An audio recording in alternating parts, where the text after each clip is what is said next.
Some people that say that doctrine's not affected in Bible versions, I think what's interesting, and I'm curious what your opinion is, if I were to suggest to someone, or suggest to you, this is the Bible that so-and-so reads, would you not feel like you could almost accurately describe what church they go to, having no information about what church they attend? I would suggest this: if you use the NASB, probably went to seminary.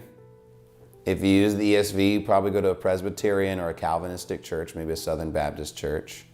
If you use an NIV, it's a more evangelical, non-denominational type church. If you use a Holman Christian Standard Bible, it's definitely going to be Southern Baptist.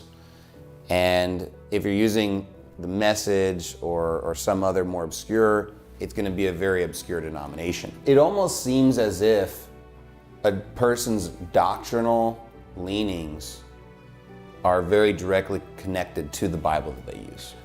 It is. That statement makes good sense. Here's my question, which comes first, the chicken or the egg? Are those their doctrinal leanings because they have that Bible? Or did they gravitate to that Bible because they already had those doctrinal leanings? That'd be an interesting study. I don't know the answer to that question. I don't either. I simply think it's correlation.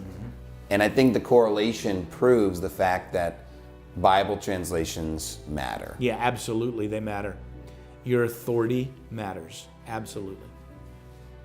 If you run into a person who uses the NIV, they'll most likely go to some sort of mega church type place. However, if you run into someone who uses like an ESV or even an NASB, more often than not, that person will probably go to like a Reformed type church. And so there's definitely like a connection between a Bible and that type of churches that person goes to. And there's a lot of difference too in other Bibles, in other churches. They use different versions, and Spanish-speaking countries too. That you can tell the fruits, they're no good, no good. And if I ever run into a person who uses a King James Bible, it kind of puts that person in a good ballpark in a sense of this person already adheres to particular doctrines, and obviously we don't want to assume that someone is saved, but it's likely that maybe that person is saved.